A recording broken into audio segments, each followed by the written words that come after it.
Hey, what is up guys? Welcome back to the channel and welcome back to Gran Turismo 7. So in today's video I'm going to talk about probably one of the strangest legendary cars within Gran Turismo 7, the Plymouth XNR gear. Honestly, it's just such a bizarre car, and it's part of the reason I really enjoy Gran Turismo 7 and, well, Gran Turismo games of old, just for some of the more obscure and strange cars that seem to find their way in all of these games. Now this car has just returned to the legendary dealership, so let's go ahead and have a quick look at what to expect when it comes to buying this thing. So as you can see, it's the Plymouth XNR Gear Roadster from 1960. Comes in with a PP of 416.93, 2800 cc, so 2.8 litre. Max power is 250 brake, so it's not that much of a slouch. Weighs 1500 kilograms, naturally aspirated, and it has a price tag of 1.6 million. And this one just here has just over 1,000 miles on it. So we're going to review it. In all honesty, this is a car I've been waiting to review for the longest time, and I'm, as soon as it was in the Legends deal, I thought, you know what, this is a pretty decent time to make a video on this car, as it really does kind of intrigue me.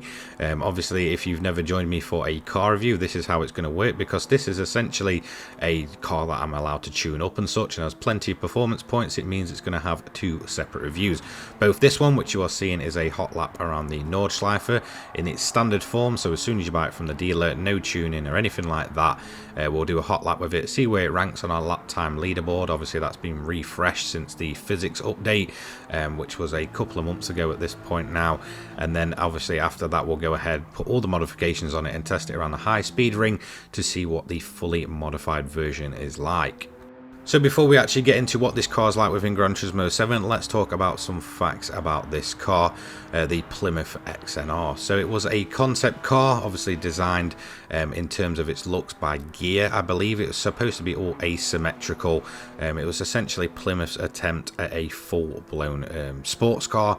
At that time, it was supposed to rival the likes of the Corvette, Ford Falcon, and the likes. Now, there is a few kind of, I guess, different numbers rolling about how many of these was made. Some sources state up to 25 and some say as low as 6. It's really quite difficult to get an exact number of how many XNRs were built.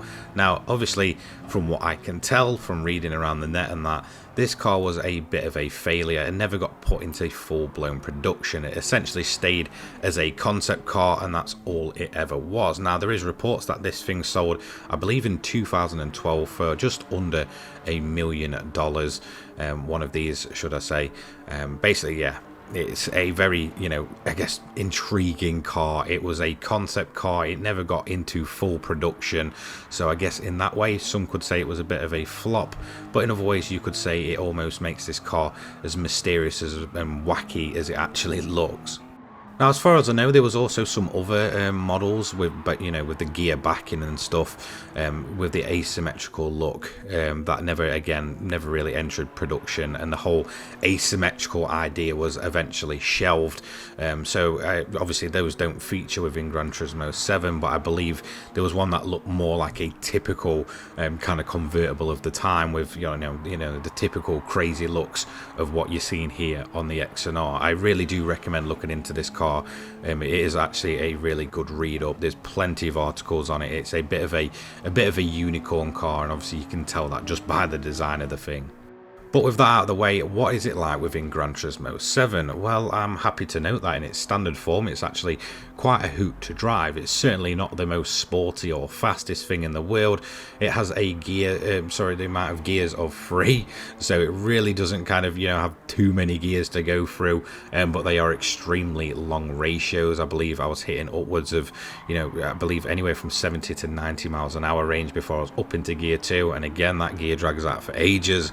So a lot of your lap is going to be done in the second gear mostly, in terms of most of the tracks in the game, where mostly you'll go on to hit your top speed in third gear in around about the 150 mark, I believe, somewhere around that. So overall, it's definitely no slouch in a straight line. Obviously through the corners, it's got skinny little tires, and they are comfort tires in terms of what they're being used with in Gran Turismo 7. So from standard, I'm happy to report that the car is an absolute hoot. It looks like the most strangest coolest thing I think I've ever seen within GT7. It really is a very, very unique car. So if you want something a little bit different, maybe for racing in those classic races, or you just want to jump into some custom lobbies and kind of show off, you know, this beautiful, strange looking machine, then honestly this is probably the car for you. The 1.6 million price tag, does it do it justice in terms of performance? No. In terms of, you know, looks and kind of how strange and unique this thing is to Gran Turismo 7, I would certainly say so. It's really not that expensive. 1.6 million in this game is almost nothing. I know a lot of people kind of keep anywhere from the range of 10 million credits spare to upwards of the full, you know, the full whack at 100 mil. So it really isn't, you know, too expensive overall. There's a lot, I guess, more expensive cars that you could essentially do worse with. It really is such a stunning and strange looking vehicle that it's worth it alone just for that. So there's not really much to talk about in terms of the performance. The skinny tyres just kind of do the job. You will notice that you can really kind of get the rear end of this thing out. It's quite happy to sit sideways as you kind of push it through some of these corners. I would certainly say most of its performance will come in a straight line, and that's where I was mainly surprised, just the top speed this thing can hit. Obviously 250 brake horsepower doesn't seem like much today, but you will notice that in terms of only having 3 gears to get through, it is hitting some decent top speeds.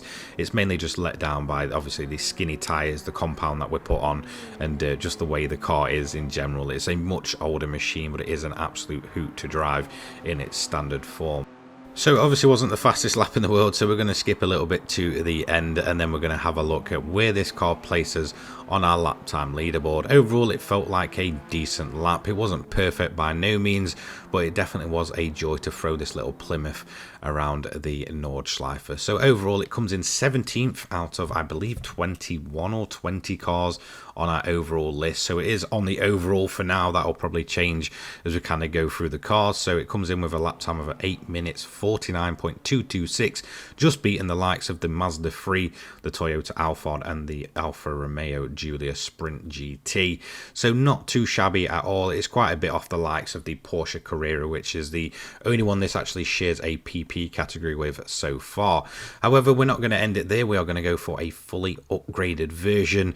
Obviously, this does look a lot more menacing. In terms of aero parts and stuff, there's nothing to really add on. You can change the tyres, you can change the livery, but there is plenty of performance parts. Surprisingly, it took it upwards of nearly 700 performance points with full upgrades.